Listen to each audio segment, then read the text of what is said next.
ওহে বৈষ্ণব ঠাকুর দয়ার সাগর, এ দাসে করুণা করে। ওহে বৈষ্ণব ঠাকুর দয়ার সাগর, এ দাসে করুণা করে।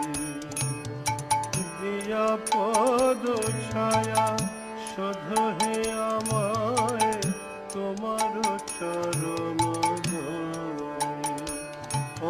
দিয়া পদ ছায়া শোধো হে আমায় তোমার চরণ